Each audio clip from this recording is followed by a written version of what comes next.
escenario en el que estamos es un escenario de cambio de administración. Lo que había estado sucediendo normalmente con los cambios de administraciones federales es que con todavía vamos a decir, la fuerza de la decisión que lo llevó al poder al gobernante entrante, normalmente tenía la capacidad de promover su reforma fiscal siempre entrando, siempre en el primer ejercicio, en el primer año o en la primera oportunidad que tenían de hacerlo, porque era cuando podían poner su capital político que los llevó a la presidencia, lo podían aportar porque siempre genera polémica una reforma fiscal, pero siempre era en el primer año y oportunidad de la administración. Si nos vamos al inmediato anterior, recordarán que Peña Nieto en su primer año se generaron todo este tema de las reformas estructurales, y en el tema de la reforma fiscal fue en el primer año y luego no hubo ninguna otra, no hubo otra reforma fiscal que modificara o alterara las condiciones. Prácticamente las pláticas de reformas fiscales que dábamos eran generales y eran un poco más sencillas, de 2-3 horas, no tenía mucha problemática, pero siempre en el inicio de una administración federal es cuando vemos normalmente las partes más polémicas de la aportación de modificación de esa administración se hacen en esa oportunidad. Igual lo hizo Calderón, igual lo hizo Fox, y así sucesivamente. Es muy raro quienes a la mitad de la administración, porque la administración de gobierno desgasta al gobernante y la popularidad que tenía al inicio no es igual, y entonces pues no les funciona tan bien, ¿no? Entonces siempre ocurre de esta forma, y esta administración no fue diferente. Sin embargo, hay algo que fue diferente en esta ocasión, por lo menos así lo percibí yo en las oportunidades que tuvimos de estar participando en la Ciudad de México en diferentes mesas de trabajo, porque lo que percibíamos era que estaba entrando la administración federal, pero al mismo tiempo los diputados y los senadores, que como ustedes recuerdan entran un mes antes de que entre el presidente, y le da, porque quienes reciban al nuevo presidente pues es ya los diputados ya electos, que quienes tienen unos días antes pues entran a su posición. El tema aquí es que lo que vimos de manera inusitada, que no estaba conforme a las prácticas legislativas que estábamos acostumbrados, era que hubiera una especie de bateo libre para las iniciativas, ¿no? Era lo que un tiempo aquí en Baja California le llamaban, cuando se alocaban los diputados, le llamaban diarrea legislativa. Pues es algo similar aquí, nada más que a nivel federal. Lo que ocurrió fue que los diputados federales pues estaban como locos presentando iniciativas, como si los hubieran tenido amarrados antes con sus iniciativas y que no las podían sacar, y ahora las empezaban a sacar, y entonces esto generó una gran confusión en la gente. Muchas personas decíamos, oye, pues esta es la buena, hay que estudiarla, hay que revisarla, y luego no, venía otra y luego otra, para finalmente decir, bueno, pues esto parecía como una especie, por eso pongo en la lámina este tema de juego de luces y sombras y como el acto de magia, porque lo que sí estábamos muy acostumbrados es que de repente ponían una cortina de humo que jalaba toda la atención, y luego ya que jalaba toda la atención nos metían el gol por otra parte, ¿no? En lugar de sacar el conejo en el sombrero, lo sacaban abajo de la mesa y sacaban lo que querían, porque la distracción del público estaba concentrada en otra parte. Aquí yo creo que una buena parte de eso estuvo concentrado en el famoso impuesto de herencia, que cuando se puso en la mesa todo el mundo empezó a preocuparse, ¿qué pasa? Ya nos quieren grabar con el único impuesto que no teníamos en México, que tienen todos los demás, y se generó una gran distracción con eso. Eso es relativamente frecuente que se presente, esas cortinas de humo que jalan la atención y nos desatienden de las cosas realmente importantes. Aquí lo diferente fue el cúmulo de iniciativas. Entonces, siempre hay que estar atento a lo que realmente debemos de poner de atención, y no a lo que parece ser, porque termina siendo otra cosa. Entonces, un poco de este juego se volvió a presentar en esta ocasión, pero ahora con el esquema de estas iniciativas que les comento. El impuesto de herencias fue la primera gran cortina de humo que se dio en el último tramo antes de entrada de la administración, incluso ya entrada de la administración, porque se generó primero una iniciativa de un diputado que con la legislatura anterior del Movimiento Ciudadano presentó esa iniciativa y que milagrosamente alguien la revitalizó en el último tramo de la anterior legislatura y se le dio un vuelo inusitado, ¿no? Porque era fácil creer que un gobierno de izquierda pretendía o podría gravar el patrimonio empresarial o personal relacionado pues con el tema de herencias. Y imaginarse esto era fácil y al mismo tiempo generar ese revuelo, pero esa iniciativa estaba muerta, era una iniciativa que ya había sido revisada por la anterior legislatura. Y terminó la legislatura y las iniciativas no se pasan para la siguiente, se mueren si no fueron aprobadas. Entonces realmente cuando entra la nueva legislatura no había ninguna iniciativa. Pero ¿qué pasa? De repente un diputado del PT la vuelve a presentar con algunos cambios. Y en la lógica tradicional política de México uno decía, a ver, el PT, aliado de Morena, estas puede ser que sí. Entonces uno asumía que podía haber la posibilidad de que ese impuesto pudiera proceder y estábamos preocupados por eso. Se hicieron cursos, 1000 veces se tocó el tema y resultó que era una cortina de humo. ¿Por qué? Porque el gobierno federal nunca tuvo la intención de crear el impuesto, pero sí le dio vuelo a la noticia, dejó que se hiciera grande, que se comentara, nunca la negó, nunca dijo no quiero. Pero en círculos en corto decía no va, no tenemos la intención, pero públicamente dejaban correr el tema. Y entonces, repito, en la lógica en la que estábamos, pensábamos que como era un partido aliado a Morena, tenía la posibilidad de funcionar. Pero finalmente el gobierno federal dijo no me interesa. Y finalmente así fue, porque nunca se puso en la mesa por el gobierno federal el tema, nunca se incluyó, nunca se consideró y en teoría no se piensa considerarlo en una buena parte de esta administración. Yo tuve la oportunidad de estar en una reunión en México en la que estuvo presente Alfonso Romo. Alfonso Romo ustedes ya lo identifican como el jefe de la oficina de la presidencia. Ahí en esa reunión yo le pregunté de manera directa cómo pensaba atender todos los programas sociales que se estaban pretendiendo generar en función de que conforme a las declaraciones que se habían escuchado en medios no pretendían generar nuevos impuestos ni aumentar los actuales en por lo menos 2 años. Así lo había visto yo en la prensa y así se lo pregunté.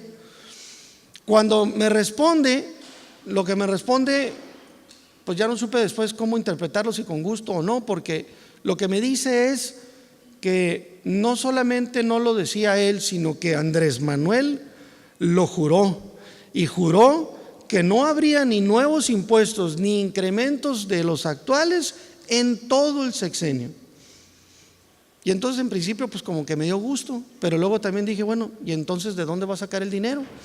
Si no es con nuevos impuestos, pues solamente queda el endeudamiento.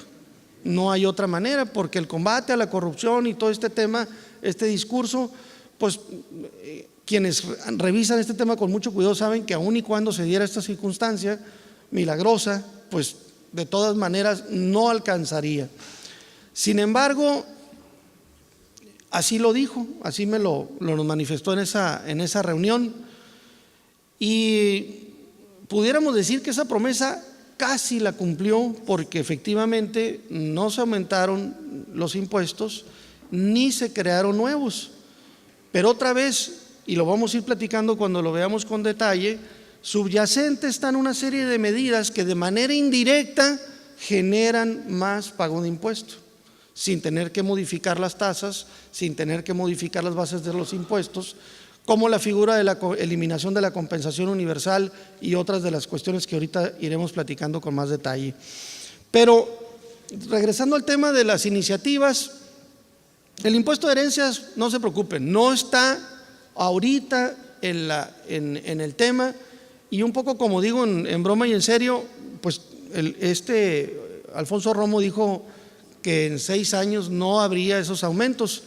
Pues como yo a los políticos le creo la mitad, yo creo que como a los 3 años muy probablemente sí van a evaluar la posibilidad ante las circunstancias que puedan o no rebasarlos sobre el cumplimiento o no de promesas de campaña, cuando todavía tengan control del Congreso y antes de que ocurra la elección de la primera mitad, muy seguramente van a hacer ajustes al tema. Ahorita, como ustedes saben, el partido en el gobierno tiene la capacidad formal de cambiar lo que sea y como sea, porque tiene absoluto control de la Cámara de Diputados y de la Congreso, de los senadores igualmente.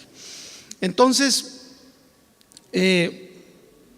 impuestos sobre herencias, yo apostaría que por lo menos los 2 primeros 3 años no va a haber tal cosa, pero sí tendremos que estar atentos ante una situación en donde el presidente tenga que decir que pues le da pena, le da vergüenza, pero pues las circunstancias lo rebasan y por el amor a la patria y a los héroes de la nación, etcétera, lo va a tener que hacer, ¿verdad? No sé qué discurso vaya a hacer finalmente, pero creo que esa es una gran posibilidad.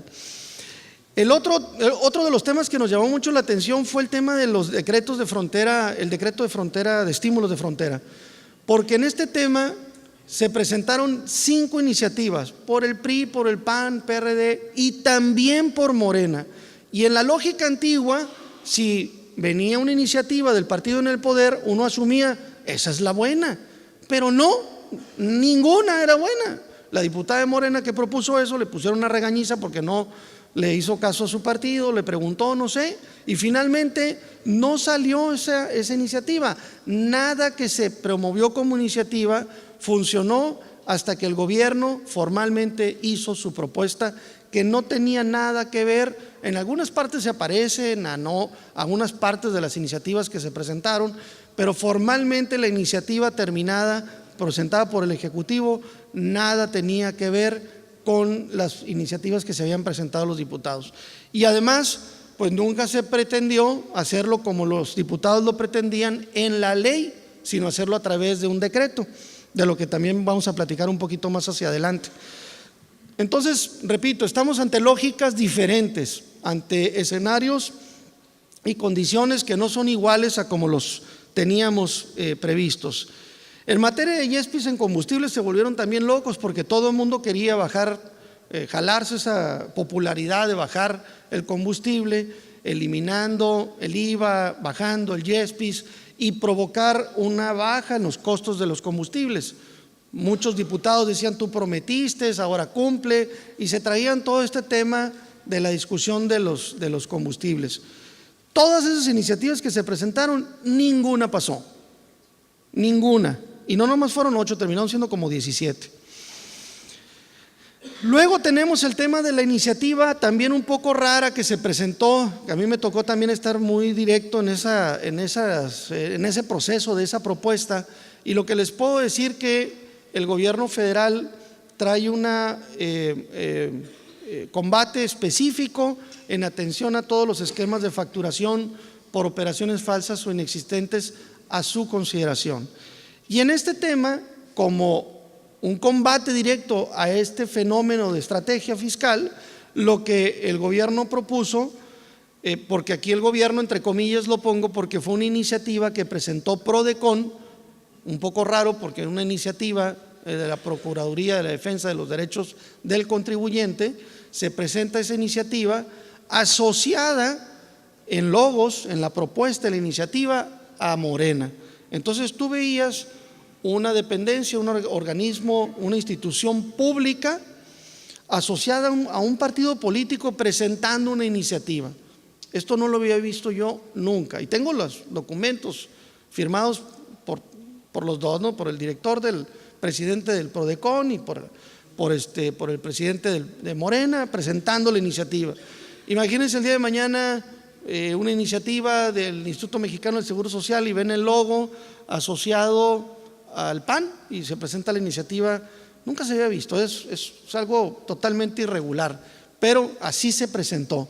Y esa iniciativa presentada por Morena y por Prodecon, lo que proponía era que cuando una empresa recibía servicios, la empresa estaba obligada a retenerle un impuesto al valor agregado y un impuesto de la renta, de forma tal que con esto le perdía atractividad a la estrategia, porque además del costo de la estrategia ya no la hacía viable.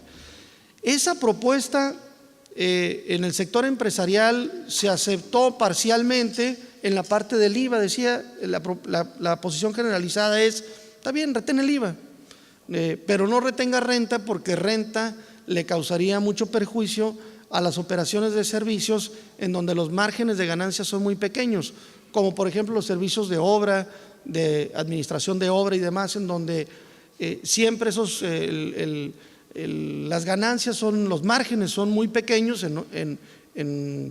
vamos a decir, en cantidades importantes, pero los márgenes son pequeños, y si le retienes el 10% en una obra, pues imagínense la catástrofe que significa para esas empresas, ¿no?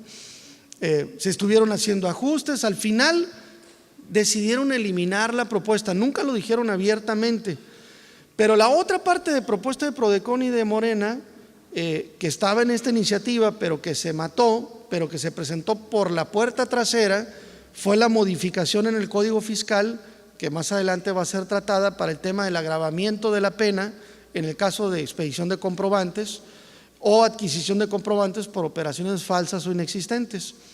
Esa parte sí pasó por parte del Senado, acá por atrás, y luego finalmente se aprobó, incluso en la ley de antilavado, que también Rubén tocará más adelante, para considerarlo crimen organizado.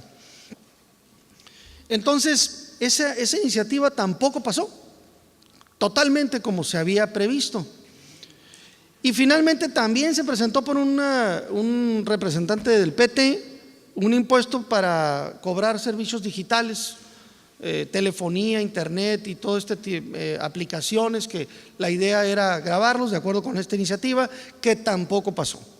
Es decir, todo esto que les estoy mencionando se presentó en un tramo de 2 meses para el cierre del año pasado, y la verdad, créanme, nos traían bien confundidos. Creo que muchos de ustedes muy seguramente también lo habrán padecido, porque estaban viendo esas iniciativas. Había cursos. ¿Cuántos cursos de impuestos sobre herencias hubo?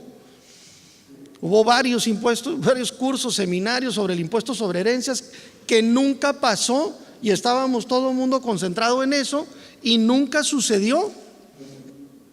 Eso es a lo que me refiero cuando les digo que hay un juego de luces y sombras, en donde los comunes mortales pues nos vamos con esas fintas, nos vamos con esas atenciones, cuando realmente nos quieren meter goles en los estímulos, en la compensación, en otras cosas que ahorita más adelante vamos a ir platicando, y que fueron aspectos que finalmente nos encontramos el 1 de enero. Entonces, creo que esto es un poco lo que les quería platicar en relación con lo que puedo decirle de lo que hubo previo al entorno en el que finalmente se tomaron las decisiones de hacer las modificaciones fiscales que vamos a ir desarrollando durante esta mañana. Entonces, sin más comentarios adicionales, yo le pasaría la voz aquí a César para que nos platique del entorno económico.